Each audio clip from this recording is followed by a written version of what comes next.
The Astor B.Watts, we were going Astor B.Watts Memorial Lecture. This lecture will be given today by Ms. Tracy Marshall, and the topic will be ICAB role fight against corruption. To those brothers and sisters who are here and those who are in the diaspora, we welcome you once again. And I will think that this topic is one that will invoke much discussion as to what is happening now, not only in Barbados, but in the region and further afield. Some background information about Tracy Marshall. As you see here, she's an FCCA along with the SCA as well. Tracy Marshall is the president and practicing member of the Institute of Chartered Accountants of Barbados. She was elected as president of ICAB in June 2023. Tracy also serves as a committee member of the Accounting and Auditing Standards Committee, and she previously held the roles of secretary and vice president on the Executive Council. Tracy is also an assurance partner with Ernst & Young and brings over 20 years of experience serving clients in the banking and financial services sector, as well as retail, distribution, and hotel sectors in Barbados and OECS. She holds a BSc degree in accounting from the University of the West Indies and is a fellow of the Association of Chartered Certified Accountants, the FCCA. Tracy also currently serves as a member of the People Committee within the White Caribbean Practice, focused on people first initiatives, including career development and mentorship. She is also a certified learning leader and utilizes her leadership and coaching skills to serve as a counselor for several employees. Within the Barbados chapter of ACCA, Tracy currently holds the post of employer advocate. In this role, she seeks to bring awareness to employers of the benefits that can derive from not just becoming an ACCA approved employer, but first and foremost sensitizing employers to the program and the value and benefits of the qualification, not just to them, but also to their employees. Tracy holds a special interest in the areas of sustainability and reporting on such matters, as well as supporting and promoting the development of young, talented accountants and students. As it relates to her professional philosophy, she believes and practices the words of Maya Angelou: nothing will work unless you do. Brothers and sisters, we welcome Comrade Tracy Marshall to give this lunchtime Astor B.Watts. Marshall.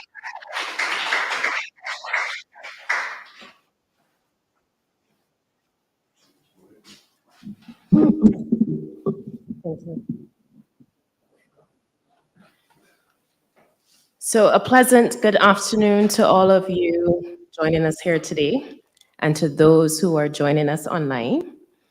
I want to say thank you to Dr. Yearwood, I know he's on his way, as well as the executive of the Democratic Labour Party for the invitation for my organization, that of the Institute of Chartered Accountants of Barbados, commonly referred to as ICAB, because that's to address you this afternoon.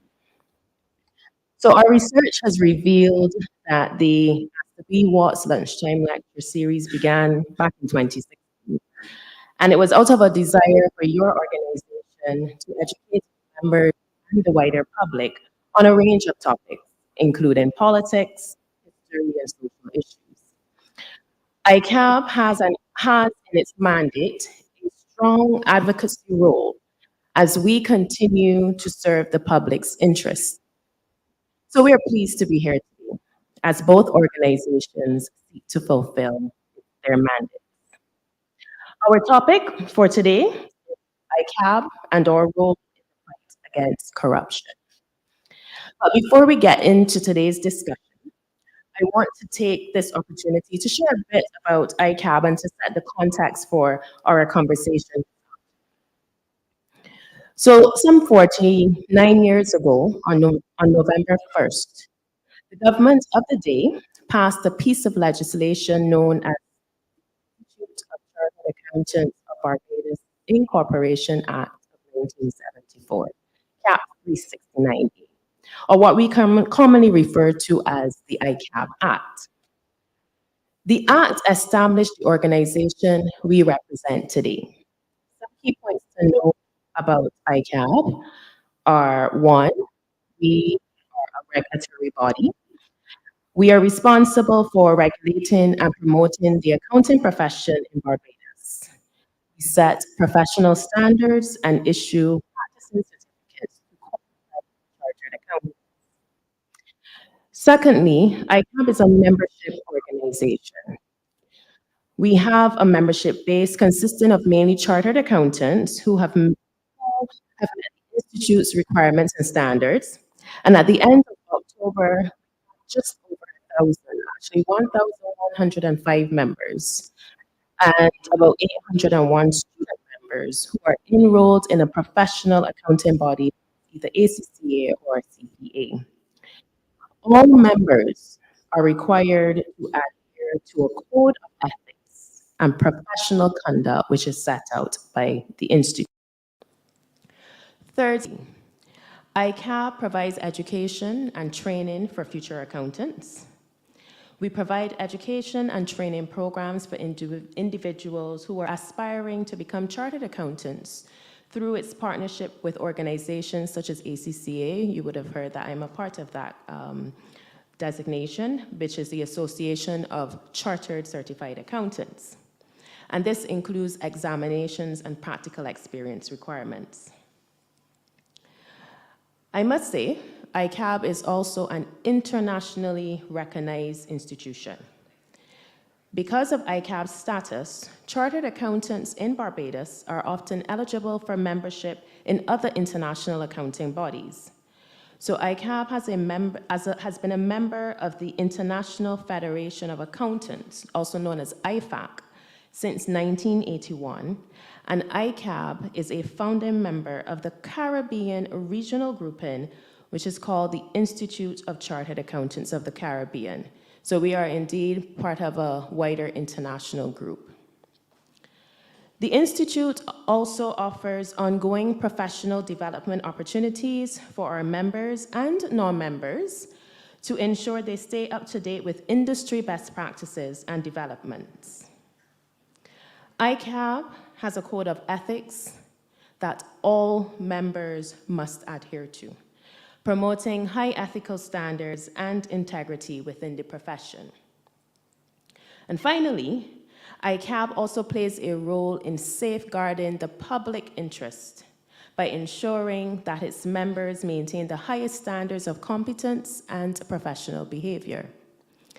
ICAB takes this role very seriously, and we've developed a system of investigations and discipline for members if complaints are received from complainants. Commentary and building awareness on matters such as public sector finances, new legislation, and taxation is another aspect of serving the public interest.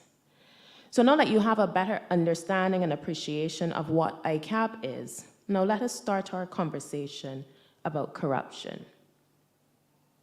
So you can move to slide 4. The definition of corruption, as per Wikipedia, is that corruption is the form of dishonesty or a criminal offense which is undertaken by a person or an organization which is entrusted in a position of authority in order to acquire illicit benefits or abuse power for one's personal gain. Corruption may involve many activities, which include bribery, influence peddling, and that sounds fancy, but that's really taking your role and using it that you can influence people to either make decisions or have an interest for yourself. And then there's embezzlement. And it may also involve practices which are legal in many countries. Political corruption occurs when an office holder or other governmental employee acts with an official capacity for personal gain. Now, Transparency International is a global non-profit organization, represents that corruption erodes trust, it weakens democracy, it hampers economic development, and further exacerbates inequality, poverty, social division, and the environmental crisis. Corruption is a complex and multifaceted phenomenon that can be measured in various ways. Now, before we look into the common methods for measuring corruption, I came across this animation. It's a little cartoon that you can see there on the screen, which I want you to ponder on just for a few seconds. And as we can see, this kid is using the word impossible. So if you can't see it, they're in English class and the teacher asks, "One day our country will be corruption-free. Which tense is it?" And the student says, "It's the future impossible tense." And even at that age, they're thinking, they know it's impossible when you're talking about a country being free of corruption. And as you know, as they say, perception is one's reality. So if even at that age they're thinking that it's impossible, we have a lot of work to do. So let's now just discuss some of the common methods in which corruption can be measured, because it's important for you to understand, you talk about corruption, but how do you actually measure corruption? How can you say, yes, that, a country does have or is participating in corruption activities? There's a concept of perception-based measures, and these are based on the subjective perception of corruption provided by experts, such as business people, lawyers, journalists, academics, accountants, what have you. They're usually expressed at a country level, and they reflect how corrupt the public sector is perceived to be by those who actually interact with the sector. An example of this is the Corruption Perception Index, which is commonly known as the CPI, by the Transparency International organization. And a lot of this you can actually find online. There's also the objective measures, and these are based on objective indicators of corruption, such as legal documents, audit reports, or statistical data. They're usually expressed at a country level or a sector level. So it may come down to the accountants, or it may come down to the attorneys. It comes down to a particular sector, and reflect how much corruption actually occurs in practice. And then you have judiciary measures. And this measure is actually based on judicial data. So if an issue has gone to court, they will look at the court cases, you have the convictions, or sentences which will be related to corruption. And these are also usually expressed at a country level or a sector level and reflect how effectively the rule of law is enforced against corruption. So you have those three measures: perception-based, objective, and judiciary measures. Now, each of these methods have their own strengths and limitations, and they may not capture all aspects of corruption. Therefore, it is important to use multiple sources of data and analysis when measuring corruption. Transparency International published in January 2023, and we're almost into 2024, they published the Corruption Perceptions Index for 2022 relating to the public sector for Caribbean countries. And we had some interesting findings when we looked at the data. So I'm not sure if you can see it, but according to an article that was published in the UK, it was in the UK Guardian in March of this year, it said corruption in the Caribbean has shown no improvement over the last decade. Now, in terms of points, 100 is a perfect score. So if you're looking at the graph here, you see the score ranges from 76 to 60. 100 is a perfect score. And Barbados, as we bring it closer to home, dropped from 76 in 2012 to 65 in 2022. The Bahamas, if you think about, our brothers or sisters in the Caribbean, they moved from 71 to 64, and St. Lucia from 71 to 55. And this is on this particular index. A read of the complete article was trying to create an image of the islands of the region that I feel was pretty negative, right? A closer review of Barbados's index shows the following for us. Barbados ranks 29th out of 180 countries in the index. It scores 65 out of 100 in 2022. That score actually remained unchanged from 2021. But remember, it was coming from 76 back in 2012. And finally, the lowest score received by Barbados, yes, was in 2012, since 2012 was in 2016, and that score was marginally above 60. It was about 60, 61 out of 100. And finally, since 2016, the score has risen between 1 to 5 points to the current score of 65 out of 100. As I said, there's more information on the Transparency International's website, and I'll encourage you, if you have a chance, to just go and see. It has some very interesting information. And it even gives you details on how the index is actually derived, right? That perceptions index is derived. But in summary, each country's score is a combination of at least 3 data sources drawn from 13 different corruption surveys and assessments. So they would have had some engagement, and some surveys and assessments were ran. And these data sources are collected by a variety of reputable institutions, including the World Bank and the World Economic Forum.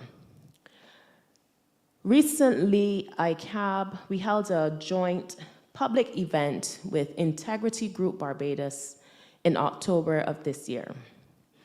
And one of our panelists in the discussion on the Integrity in Public Life Bill was retired Judge Christopher Blackman. And he is a member of the Committee on Constitutional Reform as well. And retired Judge Blackman shared with the audience at that public event his opinion, and I'm paraphrasing his remarks here, that Barbados does not have a lot of corruption. The current CPI rate of 65 out of 100 and the ranking of 29th may be confirming retired Judge Blackman's perception, but I am sure that all of you in this room and everybody who's online believe that there's room for improvement. We do have work to do, and all of us have a role to play. The law provides criminal penalties for corruption by officials, and the government generally implemented the law effectively. Now, in 2021, the government passed the Prevention of Corruption Bill, which provides for the prevention, investigation, and prosecution of acts of corruption and applies to persons in both the public and private sectors. And I'm going to say that again, in both public and private sectors. The Prevention of Corruption Bill is the primary legislation in Barbados that deals with corruption. The Act provides for the prevention of corruption and outlines the punishment for corrupt practices. We also agree that integrity is essential for building any strong institution, and assures citizens that the government is working in their interests, not just for a select few. Integrity legislation is crucial as it helps establish standards, transparency, and accountability in various sectors. It aims to also prevent corruption, fraud, and abuse of power by outlining clear rules and consequences for unethical behaviors. This fosters trust, ensures fairness, and promotes good governance. In August of this year, the Integrity in Public Life Bill 2023 was passed in the Senate, and it now awaits assent by the President. The bill itself sets out the establishment of an integrity commission and how the commission should function. The bill also outlines the declarations to be made by persons serving in public life.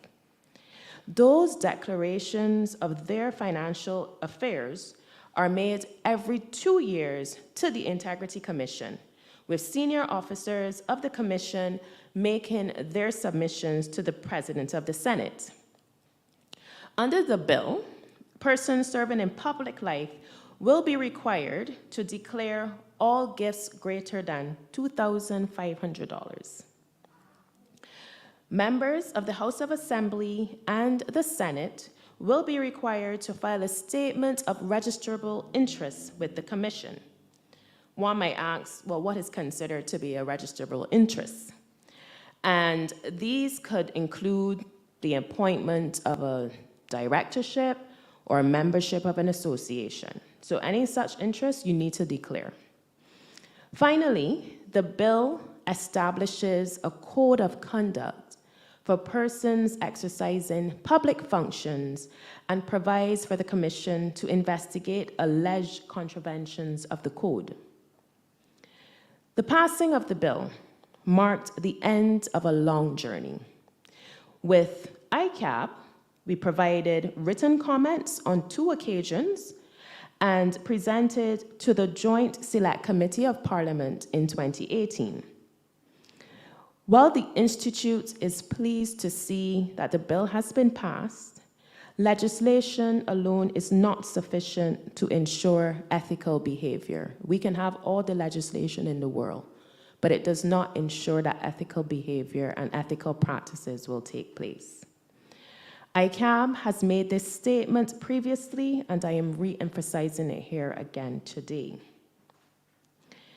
We believe that the necessary administrative and enforcement mechanisms to ensure the effective implementation of the legislation, they're important. The appointment of members of the Commission should be a priority. Who's going to be on the Commission? Awareness campaigns and training should be initiated to educate public officials as well as the public about the new legislation and its implications. The joint public event that we held with Integrity Group Barbados that I referenced earlier was one of our efforts to raise awareness of the legislation. ICAB has also featured the Act on 3 of its episodes on Talking Finance on Wednesdays. If you don't know, we do have a program that is run on Wednesday afternoons, right after Brass Tacks at 1 p.m. or in between Brass Tacks at 1 p.m. So I encourage you to tune into the program if you have not heard of it before. So we've commented on the legislation there, and we've also published commentary in the print media. But we believe we still have more to do in this area, and I can assure you that that's what we will be charged with. So we've defined corruption. We've looked at how we can measure it. We've discussed how corruption could be measured and how that looks as it relates to Barbados and how we stack up to other countries using a particular index. And we just briefly looked at the legislation that can be used in Barbados to prosecute persons who are found to have committed a crime. Before we jump into the role of ICAB and the profession in the fight against corruption, let us touch the subject of anti-money laundering. And it's important to cover this area and take a look at the relationship between anti-money laundering and the fight against corruption. The Financial Action Task Force or the FATF, states that corruption and money laundering are intrinsically linked. And I'll read that again. The FATF states that corruption and money laundering are intrinsically linked. So you can't talk about corruption and don't consider money laundering. Money laundering is the process of illegally concealing the origin of money obtained from illicit activities. So this is not, money that you've obtained from doing things that are right or above board. It's based on illicit activities. And I'm sure that you've seen in the press recently that Barbados was or has been or will be. We've been approved for an on-site visit by the FATF in the new year. So in the first week and a half in January, we will have the team physically in Barbados. And just in case you are not aware or have knowledge about, what the FATF, which is the Financial Action Task Force, and the gray list that Barbados is on, and why it was important for Barbados to work towards getting off that list. I'm going to try to provide a little bit of clarity because we're on that list, and what they don't refer to it as the gray list, really. They say we are there for increased monitoring. All right? But gray list, black list is all dark, and nobody wants to be on that list. So I'll give you a little bit more clarity on that. And I saw another animation recently which said, this son was saying to his father, "Dad, I want to start a business in organized crime." And the father responded and said, "Are you going to do that in the government or in the private sector?" But it goes to show corruption does not only take place in the public sector. And that's a misconception that we have because we automatically think corruption, you think politicians, but there is corruption in the private sector. Right? Since February 2020, when Barbados made a high-level political commitment to work with the FATF and the Caribbean Financial Action Task Force, or the CFATF, to strengthen the effectiveness of its AML-CFT regime. So you'll hear me use some acronyms, AML and CFT, and one might say, well, what is that? AML is anti-money laundering, and CFT is counter-financing of terrorism. Barbados, as a country, has taken steps towards improving its AML and CFT regime, demonstrating that accurate and up-to-date beneficial ownership information is available on a timely basis, and by pursuing repatriation and sharing of confiscated assets with other countries. So you want to know who's behind all of these businesses. When you confiscated assets, what are you doing with them? So we've taken some strides there in improving our regime. As its October 23 plenary, the Financial Action Task Force made the initial determination that Barbados has substantially completed its action plan and warrants an on-site assessment to verify that the implementation of the AML-CFT reforms has begun and is being sustained. So it's not like we can just say, yes, that's what we've done. They're coming here to do their checks to make sure what we are representing is actually happening. And they will also be looking at the necessary political commitment remains in place to sustain implementation in the future. So it's not like you put these things in place, it happens now, the FATF comes in, we get a pass and you move on and it stops there. There must be continued sustainable implementation of these regimes.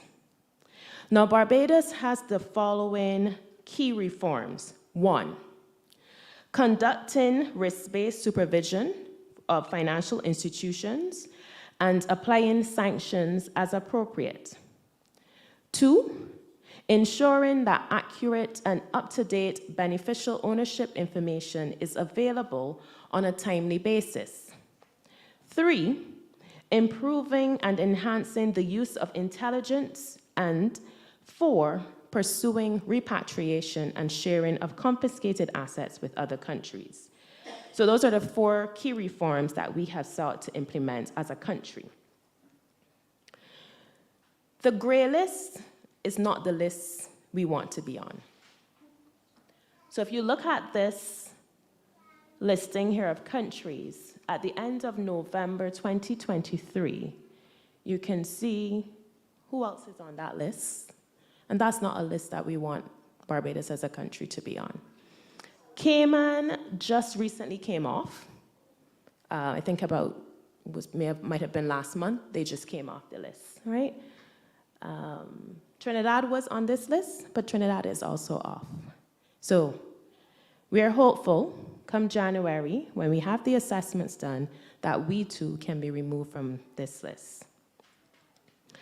Now, why is it important for us to get off this list, right? There's some real costs to be borne for being on a gray list or a list for increased monitoring.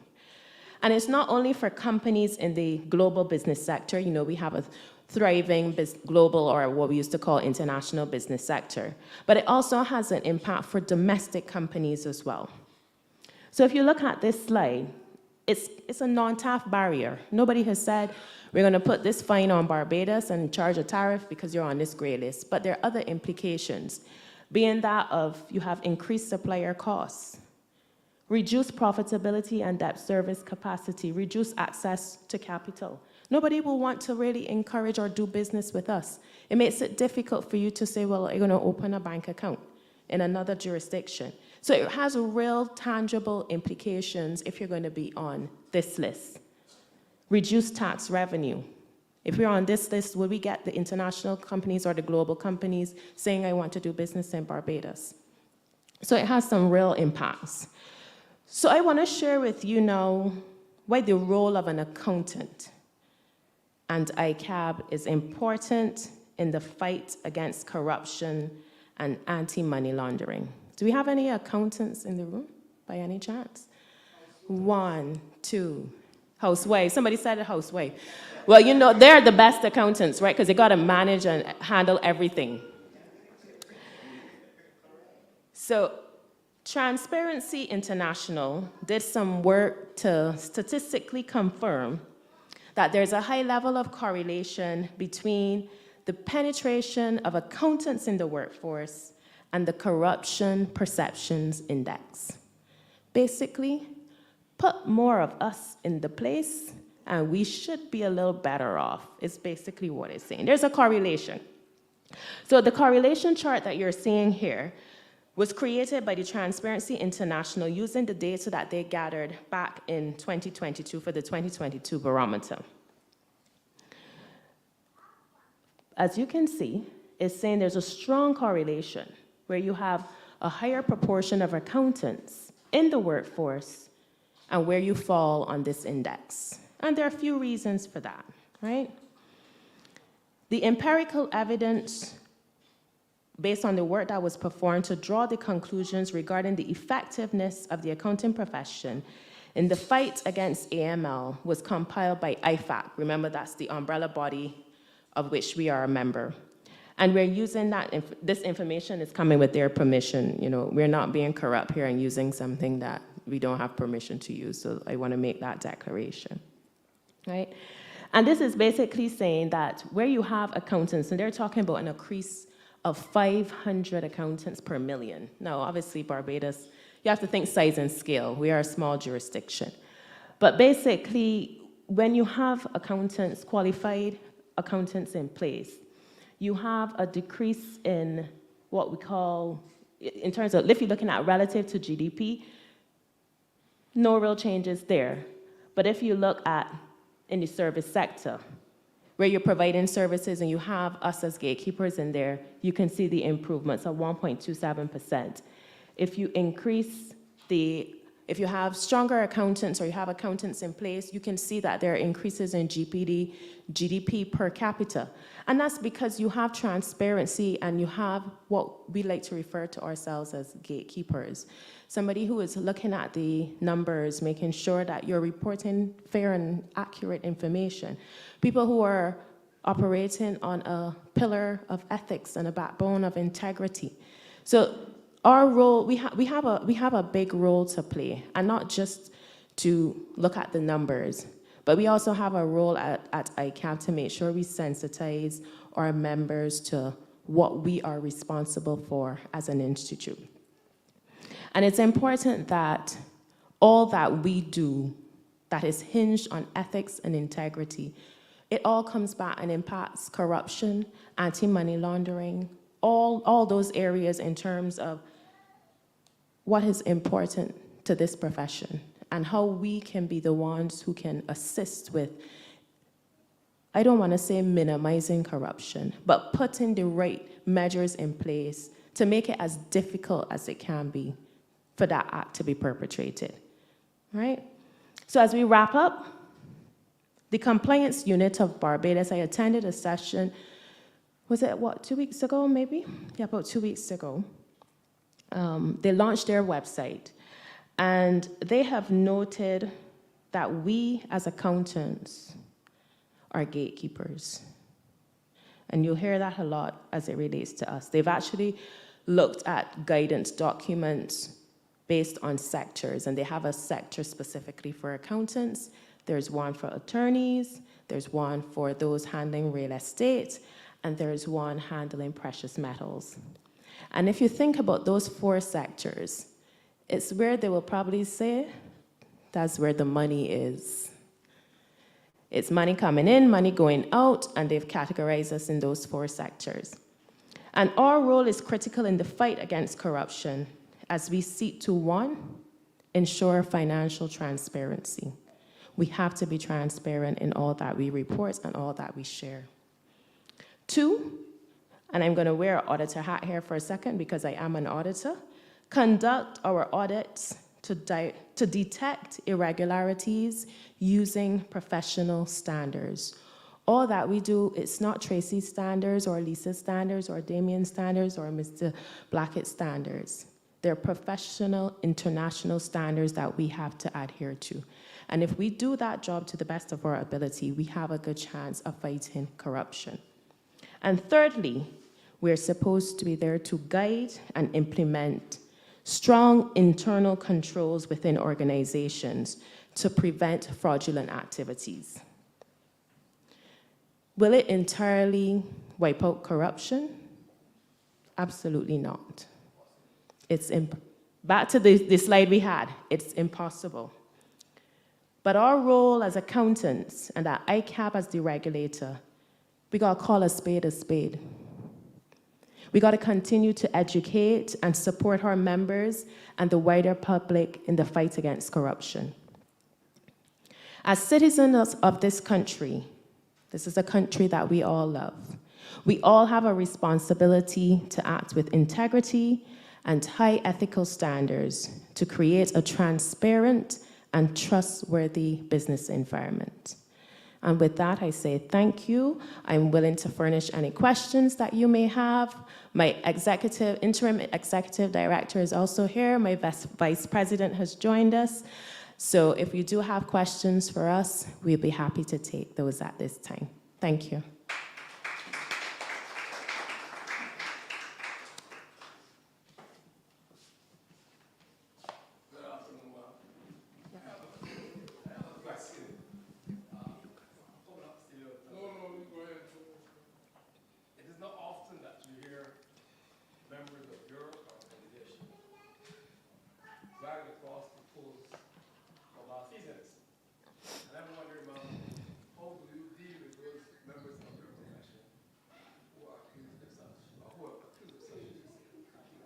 Thank you. And I like how you rephrased it when you said accused, because you're innocent until you're proven guilty.